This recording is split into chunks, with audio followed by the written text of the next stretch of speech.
Bismillahirrahmanirrahim. Assalamualaikum warahmatullahi wabarakatuh dan salam Malaysia Madani. Buat pensyarah GWCP 1042 iaitu Dr. Fan Siong Peng dan rakan-rakan sekalian. Berdasarkan tugasan yang ketiga, kami sebulat suara memilih satu artikel untuk dikupaskan iaitu tajuknya Aktiviti Waktu Senggang dan hubungannya dengan pencapaian akademik pelajar sekolah. Artikel ini telah ditulis oleh seramai 3 orang pensyarah Fakulti Pendidikan di Universiti Kebangsaan Malaysia. Antaranya adalah Nur Syuhada Osman, Dennis Koh Chon Lien dan Muhammad Khalid Muhammad Nasir. Artikel ini telah diterbitkan pada 10 Jun 2025. Baiklah, kami bertiga akan menerangkan sedikit sebanyak tentang artikel ini. Pertama sekali, saya akan menerangkan konsep artikel. Apakah yang terkandung dalam konsep artikel ini? Artikel ini mengemukakan konsep hubungan antara aktiviti waktu senggang, khususnya aktiviti fizikal, dengan pencapaian akademik pelajar sekolah menengah. Fokus kajian ialah untuk melihat sama ada tahap penglibatan pelajar dalam aktiviti fizikal semasa waktu lapang mempunyai kaitan dengan prestasi akademik mereka dalam 3 mata pelajaran teras iaitu Bahasa Melayu, Bahasa Inggeris dan Matematik. Menurut Kamus Dewan Bahasa dan Pustaka 2007 menyatakan bahawa kohesi sebagai kekuatan tarik-menarik antara molekul dalam sesuatu benda yang menjadikan molekul-molekul itu bertautan atau bergabungan. Kohesi boleh difahami sebagai perhubungan yang erat, perpaduan atau jeleket antara satu dengan yang lain. Bahasa penulisan yang digunakan oleh penulis dengan sendirinya memerlukan ketepatan untuk membentuk suatu kohesi. Dalam konteks penulisan akademik, tautan wujud melalui keserasian hubungan antara perkataan lain, antara frasa dengan frasa lain atau antara ayat dengan satu perkataan dengan ayat yang lain dalam wacana yang sama. Tautan boleh difahami apabila wujud pertautan antara ayat dengan ayat, perenggan dengan perenggan, isi dengan isi dan teks dengan teks. Pertautan semua unsur linguistik ini sangat penting untuk membentuk kesatuan dalam penulisan akademik yang difahami oleh pembaca.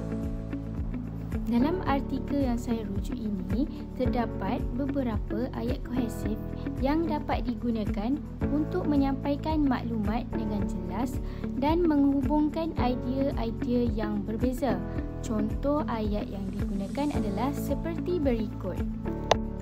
Contoh yang pertama adalah dalam era globalisasi, aktiviti fizikal memainkan peranan yang penting dalam pembangunan pelajar secara menyeluruh, termasuk kesihatan mental dan prestasi akademik. Namun, tahap penlibatan pelajar dalam aktiviti waktu senggang kian menurun akibat gaya hidup sedentari yang semakin meluas. Setiap pelajar secara umumnya memiliki waktu yang tidak memerlukan mereka melaksanakan tugas rasmi seperti belajar.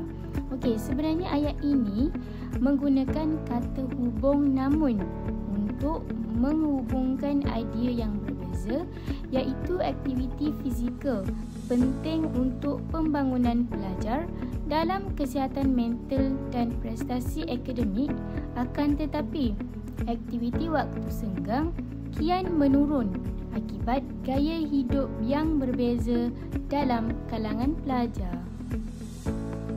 Kita pergi pula kepada contoh yang kedua. Aktiviti masa lapang yang melibatkan pergerakan fizikal bukan sahaja membantu merehatkan minda tetapi turut memberi kesan positif kepada kesihatan tubuh badan, seterusnya kepada pencapaian akademik di sekolah. Aktiviti yang dilakukan untuk merehatkan diri selepas penat belajar juga berpotensi menjana pendapatan jika dipilih dengan bijak.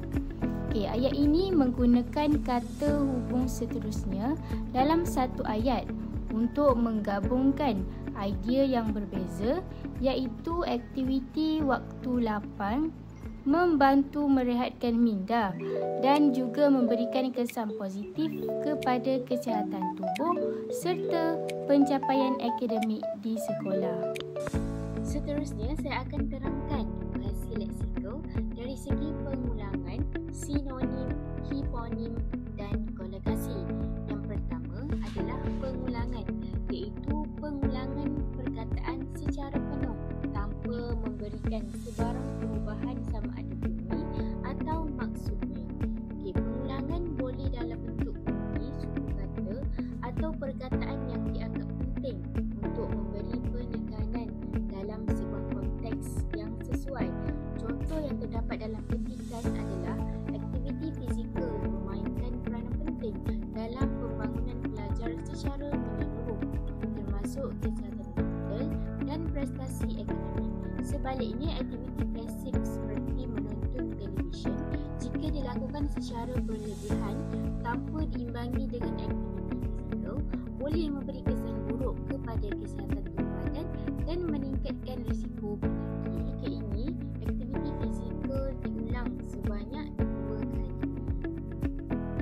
Sinonim iaitu perkataan berlainan bentuk ejaan atau bunyi tetapi mempunyai makna yang sama.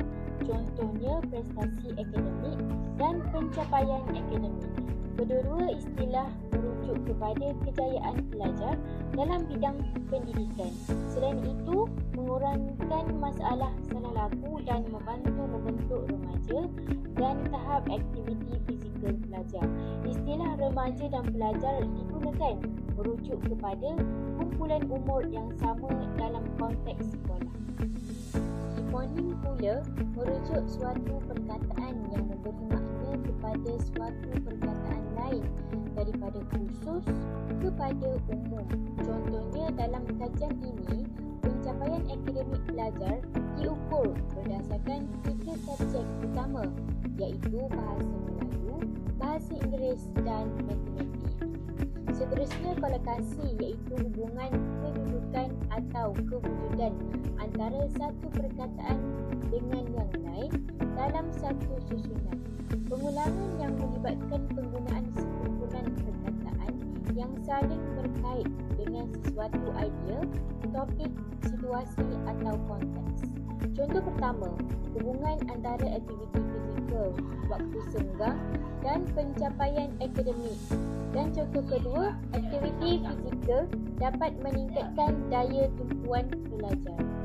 Baiklah, seterusnya saya akan membentangkan tentang koheren. Dalam artikel hubungan antara aktiviti waktu senggang dan pencapaian akademik pelajar sekolah. Pembentangan ini bertujuan untuk meneliti dan menghuraikan bagaimana penulis artikel ini menggunakan unsur koheren, iaitu keterpaduan dan kesinambungan idea dalam semua bahagian dalam artikel ini.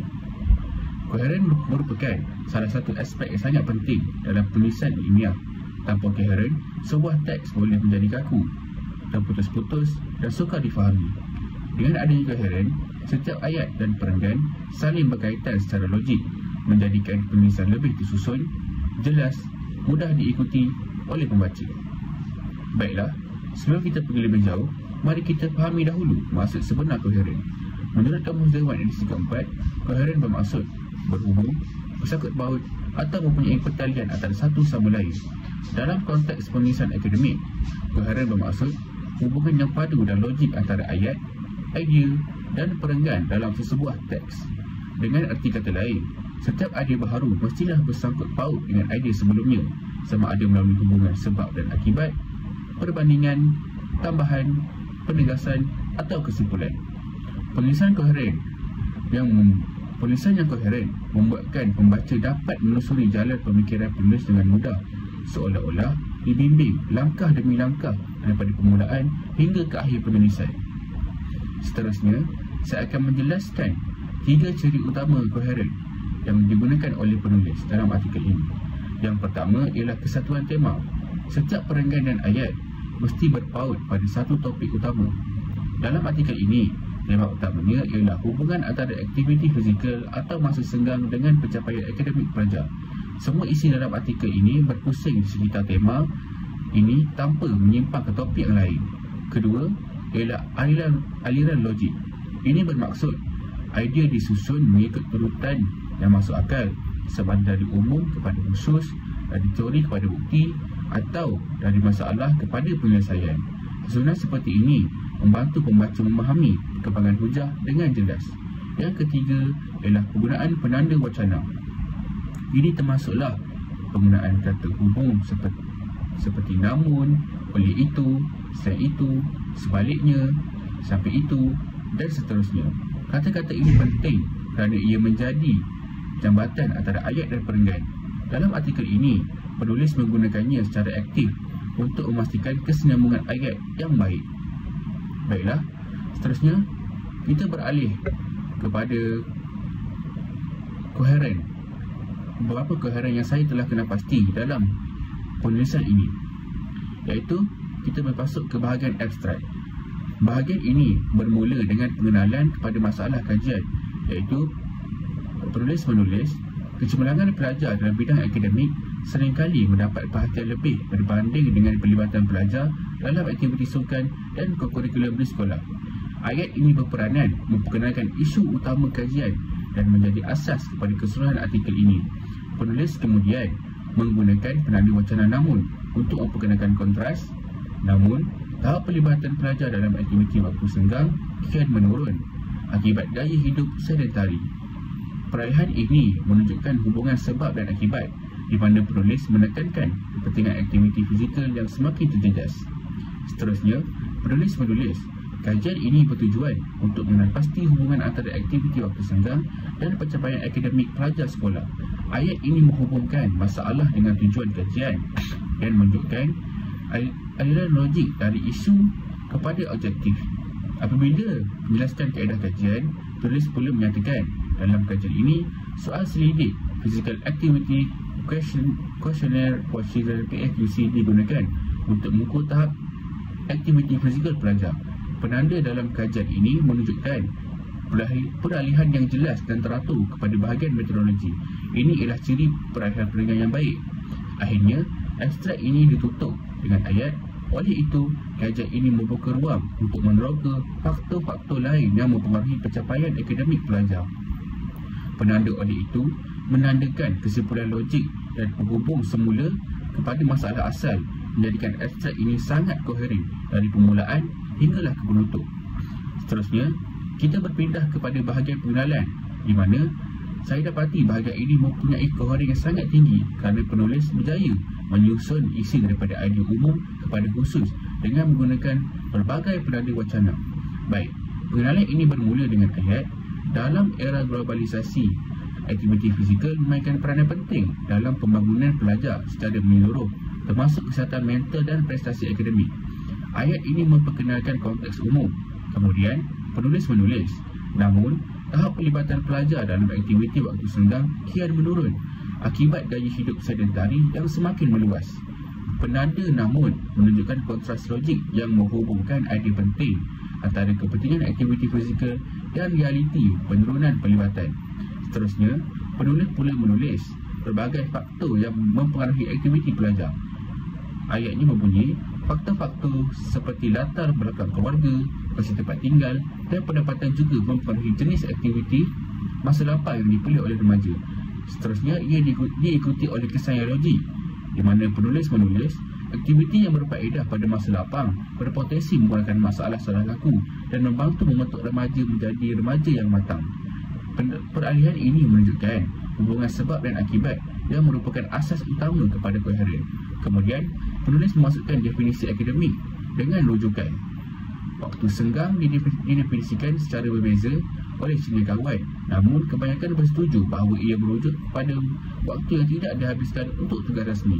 Ini menambah koheren konseptual, memastikan pembaca memahami maksud istilah utama sebelum kajian dijalankan. Menariknya, Penulis turut menggunakan koheren kronologi dengan membandingkan aktiviti remaja dari zaman dahulu sehingga zaman kini. Dan penulis menulis, pada akhir 1990-an, aktiviti seperti bermain alat muzik dan bersukan menjadi pilihan popular.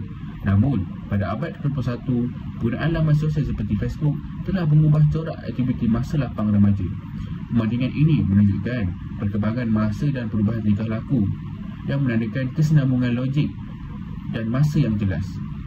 Akhirnya, penulis menutup bahagian ini dengan ayat, oleh itu, perlu ada kajian yang lebih lanjut untuk memahami hubungan antara pelibatan dalam aktiviti fizikal dengan pencapaian akademik pelajar. Penanda oleh itu menandakan kesimpulan perenggan dan menghubungkan keseluruhan perbincangan kepada tujuan kajian.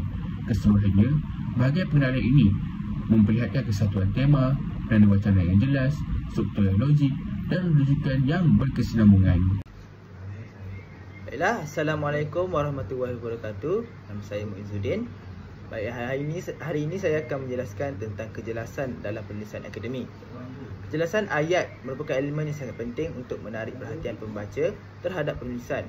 Kejelasan merujuk kepada perkataan jelas yang membawa makna mudah untuk difahami sebagai kita seorang pembaca. Menghasilkan kejelasan dalam penulisan bukan satu perkara yang mudah, tapi boleh menjadi mudah sekiranya penulis memahirkan diri dalam prosesnya daripada peringkat perancangan yang teliti dan pertimbangan konsisten dalam penerusannya hingga selesai. Baiklah, kita pergi kepada kejelasan yang pertama yang saya jumpai dalam jurnal yang saya cari, iaitu kejelasan yang terdapat dalam petikan itu berkaitan waktu senggang remaja. Pertama sekali, dari segi idea utama, petikan ini sangat jelas kerana penulis memerlukan huraian dengan memberikan tarikh waktu senggang berdasarkan sumber yang sah, iaitu Pertubuhan Bangsa-Bangsa Bersatu pada tahun 2003. Kemudian, penulis menjelaskan perbezaan masa lapang antara remaja mengikut budaya, jantina dan tempat tinggal. Akhir sekali, petikan diakhiri dengan nasihat kepada remaja supaya menggunakan masa lapang dengan aktiviti yang sangat-sangat bermanfaat bagi diri mereka. Susunan-susunan idea yang logik dan berperingkat ini menjadikan pembaca mudah memahami mesej yang hendak disampaikan oleh penulis dan lebih terang pendapat yang kita fahami. Kedua, dari segi struktur dan organisasi, petikan disusun secara teratur, bermula dengan definisi, diikuti dengan fakta perbandingan dan diakhiri juga dengan penegasan atau rumusan yang ditulis oleh pembaca. Struktur ini yang sistematik membantu mewujudkan aliran idea yang sangat lancar dan serta menunjukkan kejelasan dalam isi kandungan perenggan tersebut. Baiklah, kita pergi kepada seterusnya. Bahasa yang digunakan juga jelas dan juga mudah difahami penulis, menggunakan bahasa formal yang sesuai dengan konteks ilmiah seperti contoh, remaja, aktiviti positif dan masalah sosial yang membawa makna tepat dan tidak mengelirukan pembaca, terutamanya pembaca-pembaca muda yang mudah salah tafsir berkaitan dengan jurnal yang ditulis. Akhir sekali, dari segi tujuan dan mesej, penulis berjaya menyampaikan dengan jelas bahawa remaja perlu bijak menggunakan masa lapang untuk perkara-perkara yang berfaedah kepada diri, keluarga dan juga negara. Petikan ini secara akhir sekali mempunyai struktur, idea, bahasa dan mesej yang mampu disampaikan dengan jelas. Baiklah, kita pergi kepada petikan yang seterusnya. Konsep kejelasan yang terdapat dalam petikan tersebut mengenai aktiviti fizikal dan kesannya terhadap pelajar. Pertama, dari segi idea utama, petikan ini menunjukkan kejelasan yang sangat tinggi kerana penulisnya menyampaikan satu mesej yang mudah difahami, iaitu aktiviti fizikal berperanan penting dalam membentuk kemahiran sosial dan emosi pelajar. Penulis menjelaskan bahawa melalui aktiviti seperti sukan yang berpasukan, pelajar perlu melakukan aktiviti secara bekerjasama, berkomunikasi dan juga mengawal emosi mereka. Idea ini disampaikan dengan jelas dan disokong dengan contoh konkret, iaitu sukan dan aktiviti kumpulan. Baiklah, kita pergi kepada kejelasan yang seterusnya.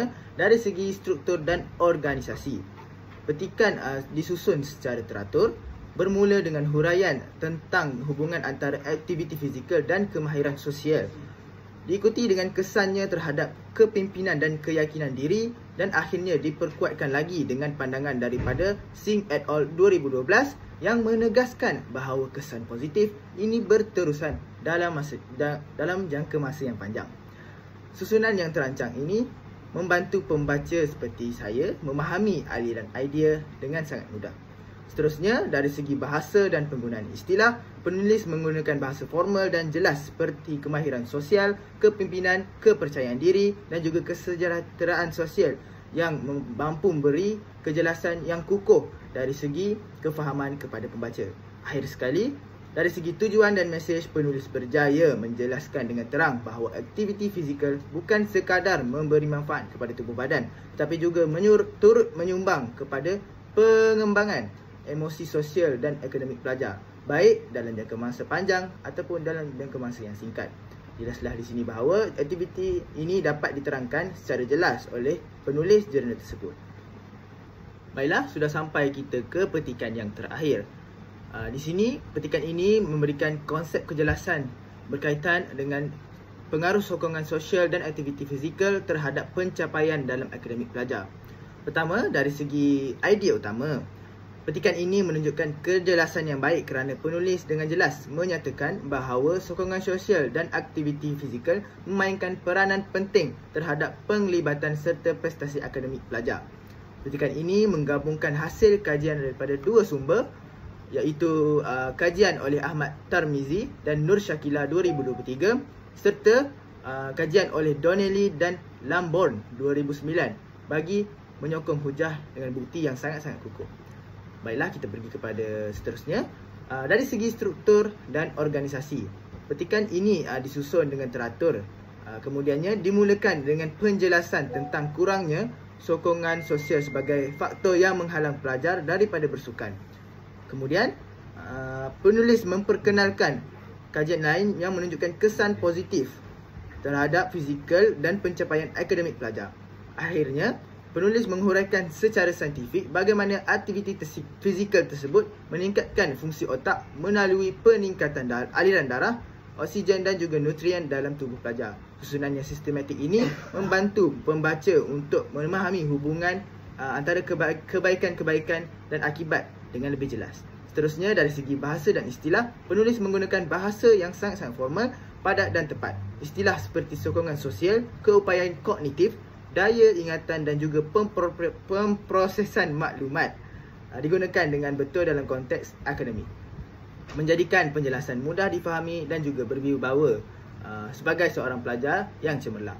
Akhir sekali, dari segi tujuan dan juga mesej, penulis menyampaikan dengan jelas bahawa aktiviti fizikal bukan sahaja hanya bermanfaat untuk kesihatan fizikal, namun ia juga bermanfaat untuk meningkatkan fungsi mental dan pencapaian akademik pelajar. Pada masa yang sama, penulis menegaskan bahawa sokongan daripada guru, ibu bapa dan juga rakan sebaya amat penting untuk lebih menggalakkan lagi pelajar terlibat dalam aktiviti-aktiviti fizikal seperti ini. Jadi, sudah terang lagi bersuluh bahawa idea dan struktur bahasa yang digunakan dalam penulisan ini memberikan kefahaman yang sangat jelas dari segi sokongan sosial dan aktiviti fizikal yang mampu memberikan impak positif kepada pelajar. Kesimpulannya di sini, kejelasan bermaksud penyampaian idea, fakta dan mesej dengan cara yang mudah difahami, tersusun dan juga tepat. Teks yang jelas membantu pembaca atau pendengar memahami maksud sebenar penulis tanpa sebarang kekeliruan. Kejelasan dapat dicapai melalui penggunaan bahasa yang sesuai, struktur yang teratur dan juga penjelasan yang disokong oleh contoh-contoh dan bukti yang relevan dengan apa yang telah dinyatakan di atas.